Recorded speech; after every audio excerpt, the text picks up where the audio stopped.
Hello loite ho tuni ni khun zong thusim tha khat anangai ki no hi te tuni thusim sei diu aflimin hi house at the end of the street sangni la somni kumachun release aniki bolin athusim hi agim neyen azona change inangai dingovin kahin te movie ki pana hen zan khang ki ma hen in sung khan in me khat ni ahung ki mo in hi amin hi keri an a hen ive na hele angol thim ta kilovin kangcha cha chun achi en a hele amasanga lemum chu atat lutan hi chi lem ata lu chun a hel ruma anu le apa ai mut pe chu ahung king khang honen anu jong chu alung adongen apam long chun ahung po da in a hele keri anin anu mu chun chemcha he le in anu chu athat ta nei anu atha zo chun anu le apa rum chun alu nen apa jong chu aga that ta nei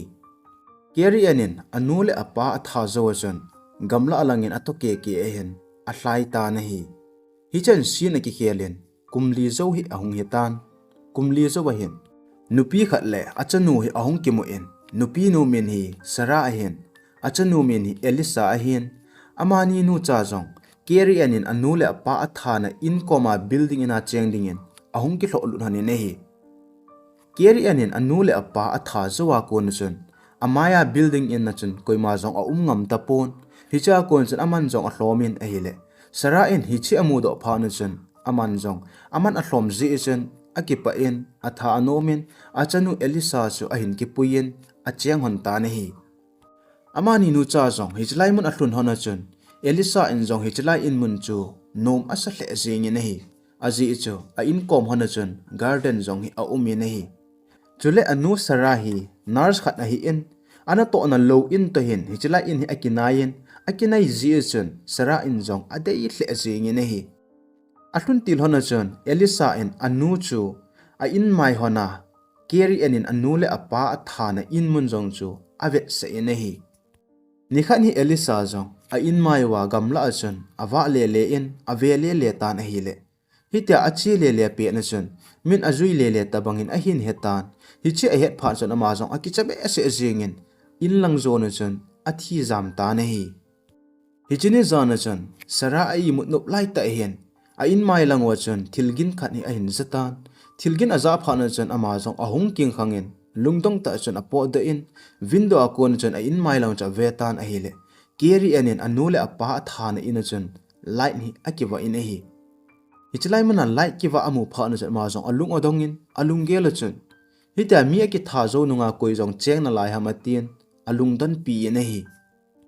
jingna kho he ahong hetan hichlai vela ho chun sum ato go movin party khan hi amang ta win hi hija chun sara le elisa jong aga zaw hanin sara in jong zani hla a keri enin anule apa atha na ina lai akiwa amu chung chang chu ama ja alung the ji chun hi choloi cha dong tan a hi le tyler kiti pasal khan hen keri enin anule apa atha zo jong chun keri en a upa rain jacobson kiti pa hi a cheng na lai je tu chan en na lai je tin a sein hi cha ho chun rain chu mi pha a hi lodan thu cha sei ta win a hi le sara chun no mo asa hle jing ne hi ama honjong party a hin mangovin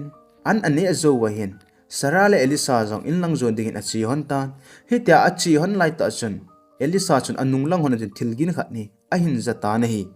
thilgin aza phan chun ma jong akinung heyin gamla lang cha ve tan a hi le imacha jong amuki pon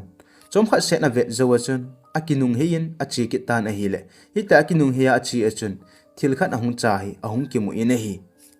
jingna ko he ahong hi ki tan elisa jong a college kai namuna hin taylor ki tipa jong chui college a kai che hi in taylor chun elisa komen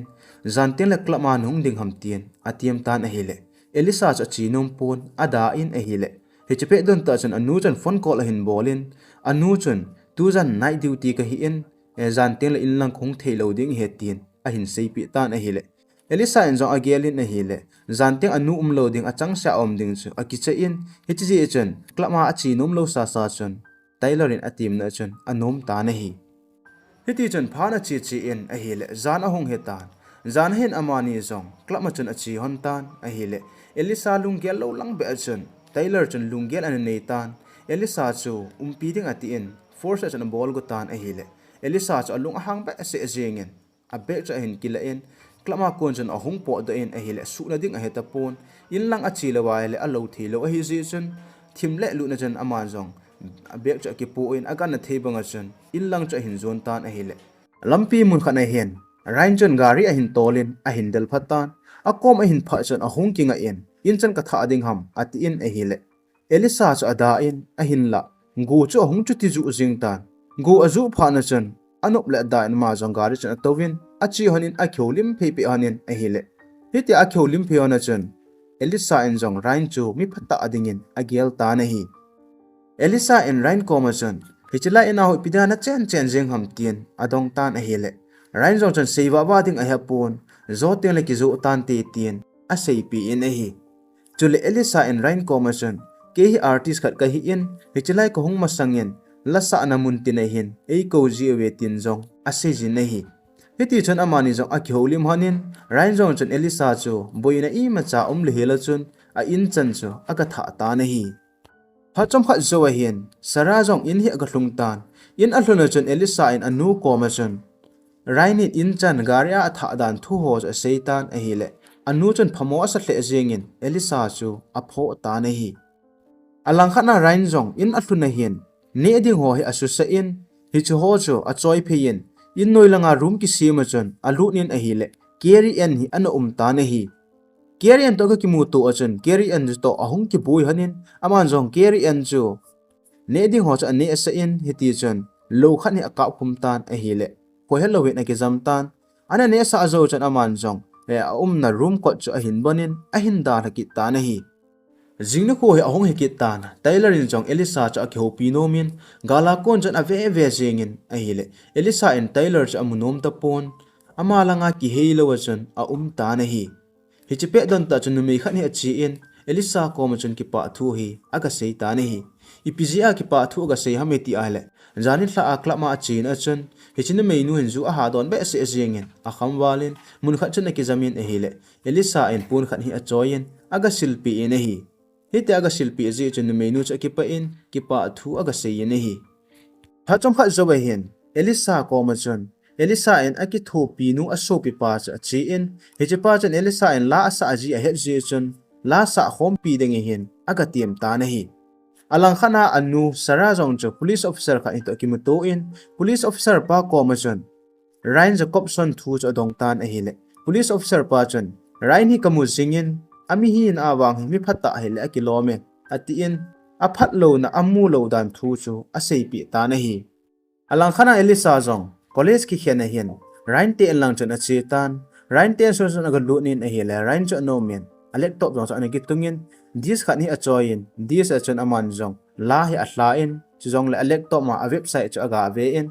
la hla chu rain chon a ngai no men ama jong sung chon aga wa le in a hele rain te en chu alit ji chun Elisa in jong no ma sa the jingin jong le banga kita a family photo ong cho ala in ave in a hile rain a so pinu keri en lim jong cho mo in hi cho chon ma jong room khanin aga lut kinin a hile hi chlai room sunga chon naw cha do limo hi adim se jingin rain in jong Elisa ko ma chon hi chlai room hi ka so pinu keri en room a hi en ama hi ka new hon lai chon loiling ka ki tul hanin a hile kitul hanan chon ama hi akile hle in akile tha a hung tho a ko na chon a hlu hi akim lo a hitan gamlain azam zam sing ji in hi cha chon ka so pinu ka no hu do pon hitia ama uma konin hi chlai a ruma hin jong ka lut be se ji ta po yetin a po do ta na hi hi cha chon Elisa jong in lam zon ding in a chetan Elisa po do chon rain jong a so pinu carry and na ruma chon a che in apanga jan ama jong aki gelen aso pinu ahu do zolo dan cha gelin ahel alung na ba se jengin jom ha ki gel zo chan ama jang ahung po do kinin ahele hi cha chon aso pinu kerian na room ko chu abon hai ta na hi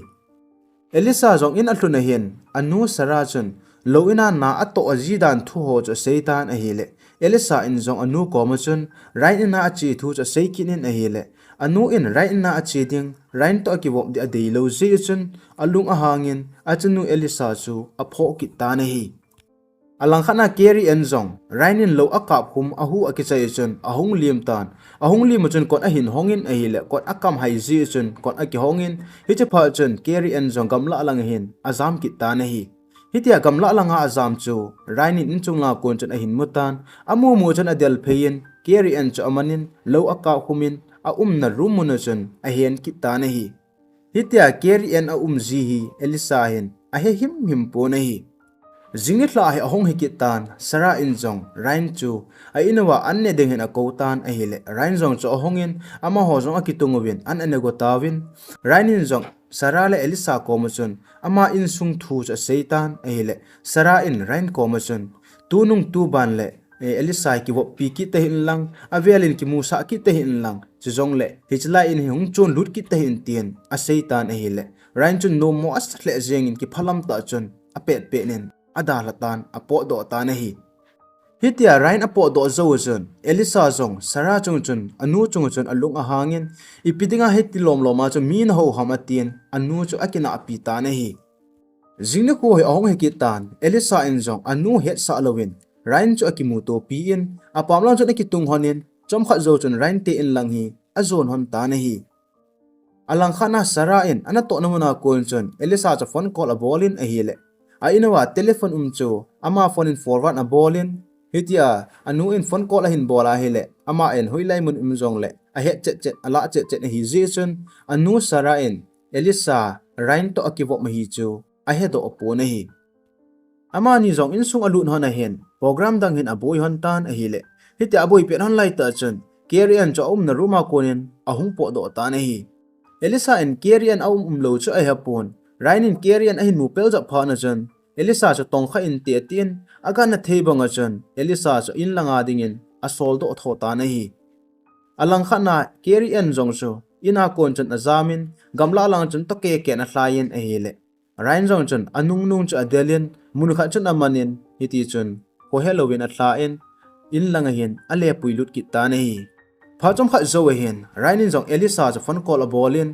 zo a su samlowa ano do changai dam ki thumin a hele elisa in jong angai damin ipile tua kalo ho ki che mi hong ve en atin a kovin a hele rain jong cha anomin a chi in aga ve in a hele hi cha tailor thosan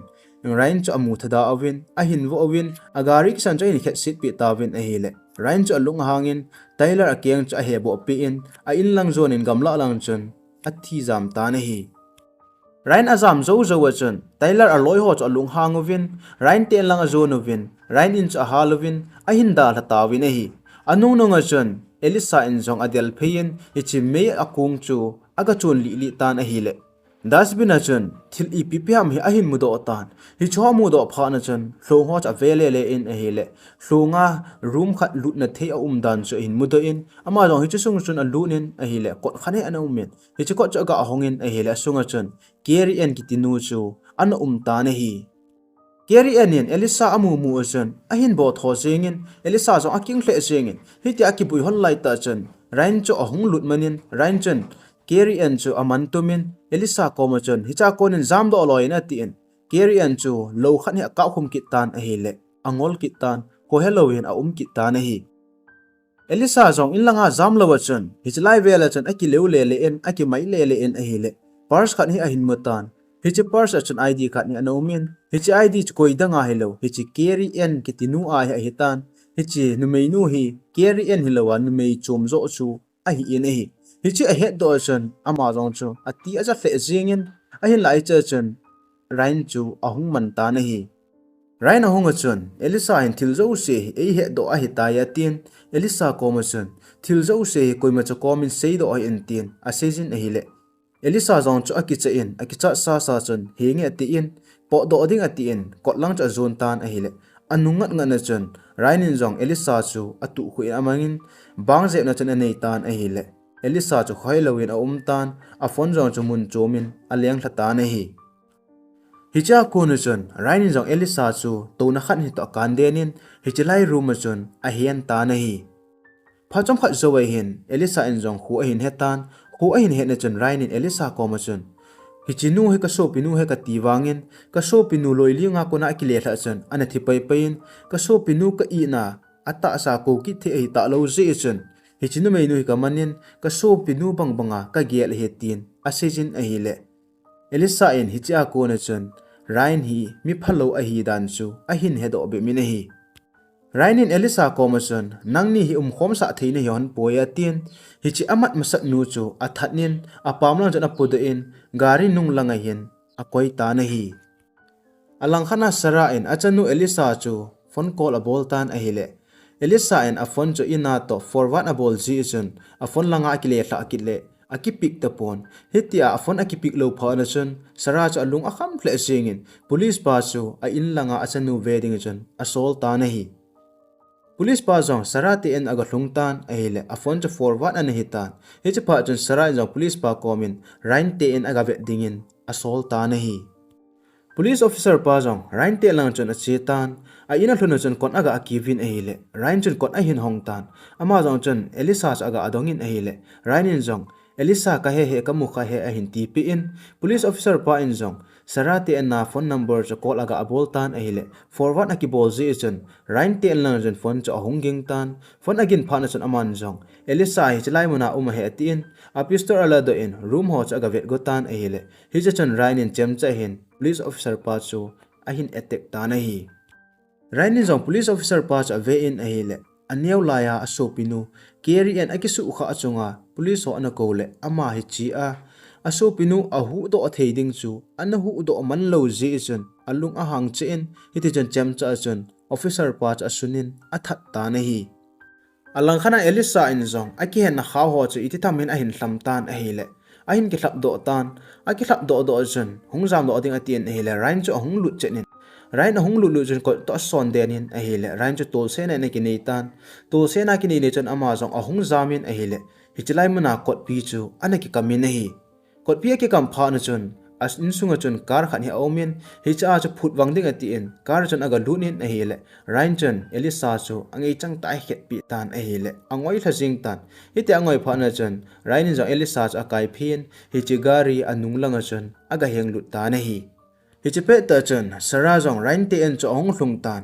rain ko ma chun Elisa umlo hamtin adongin a hele rain chun a umpoe ati pi in a hele sara chun ata san pon holna thei the hi a hin hol ta na hi alang khana Elisa jong garsunga umna chun ahung tho do go in akom la cha ve in a hele zo a athanu ata sa cho anu umin hi chi amu pha cha ma jong akicha be se jengin ahung pengin gari ko chu a hin hongin ahung po do ta na hi sara in jong achanu pengin azza chun a pen alang cha deltan a hele ko cho na ki kam tan iti honde ti wang chan ahong thei mong mong tapon hi chi pe dan ta chun rain cho hongin rain chun chem cha a hin sara a oi ta chu asut pi ta na hi alang khana Elisa jong hi chekot na hon thilo phan chun mun choma konin ahong po do tan a hele rain chun adelin adel na langa chun Elisa in police pa pistol chu ahin kila kha ta na hi Elisa in pistol akila ala chun rain cho ka pai jingin a hele rain cho bang se na hin akinei tan athi bangin a tan